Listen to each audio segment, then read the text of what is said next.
Hey everybody, it's Cindy. I haven't talked to you all in a long time. I was doing some market updates in the beginning of the year over, in Averill Park and North Greenbush, trying to kind of categorize the market. And that went by the wayside because everything is selling in a hot second and there's no time to do it. It doesn't make any sense to do it. So I wanted to talk today a little bit about what's happening with buyers and for buyers, because it seems like the focus among all of my real estate friends and associates and any posts I see is how great of a seller's market it is. And it definitely is. It's a great time to sell your house for sure. But how is it when you have to sell your house and also want to buy? Or if you're just out there looking for your first home?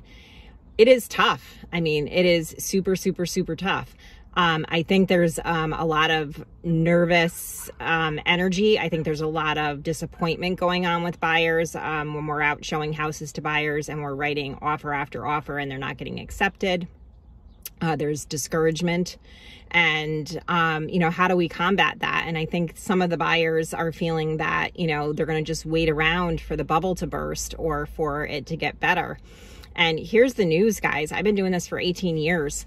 I was part of the last real estate bubble and the recession, which was caused by bad loans. We are not making bad loans. In fact, right now, the loans that are out there and the investment that people are making in their homes is better than ever.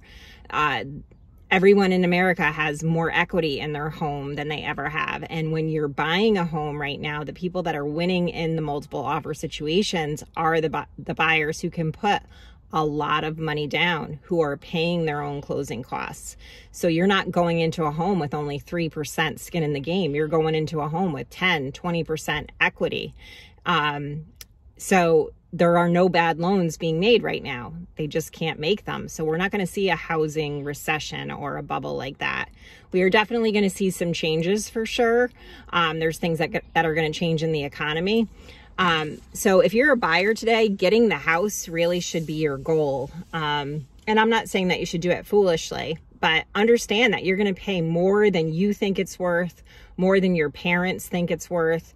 You're going to pay more than sometimes even what the bank thinks it's worth, because the appraisals are not catching up with the demand.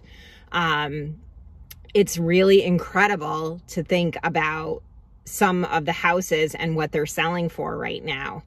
But we are going to start seeing appraisals start to come in better. I think we're right now in a little area where they're coming in shy because we haven't had a lot of things close, but we are starting to have things close with a lot of cash offers, a lot of money down where, they're able to make up an appraisal gap. So those closed sales are going to be evidence for the appraisers to use. But we are not going to see it level off too much. I think it may level off a little bit. It may not be quite as frenetic as it has been, because people are going to start going on vacation and people are going to feel vaccinated and more houses will come on the market because people will feel safe doing that. But the prices are not going to go down, guys. This is the deal. My husband and I are often thinking of buying something in Florida or, somewhere warm where it's a vacation spot. And we were looking, a year and a half ago or more pre-COVID, and we thought the prices were high then. Well, guess what? Now they're $150,000 higher than what they were then. So the best time to buy real estate is today. You will feel like you're going to overpay for it, but here's the situation. This is the thing to hang on to, is that you are going to then own an asset. You will have an asset that will continue to appreciate if you hang on to it, and you will have a fixed payment at a low interest rate. And that is a hedge against inflation. And that is also an asset for your future. So you have to switch your mindset about it and look at it as an asset and look at it as your future and your nest egg. Save your money for a down payment, people, because you're going to need it. People who don't have the down payment money, if you only have 3% down or 0% down, or you want to take advantage of even a VA loan with 0% down right now, you are probably not going to win in a multiple offer situation. That's the truth. And in, New York, you need a good 5 to 6% for closing costs, and you're not going to be able to get the seller to pay those closing costs.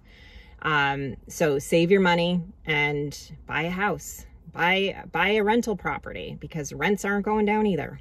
So that's the news. I talked for too long. And if you have any questions, hopefully you're getting a little bit of another twist on what's going on in the market just from that. And if you have any questions or you want to chat about it, I'm happy to do so. I am your realtor, 518-496-1299, Cindy McMahon. Have a great day.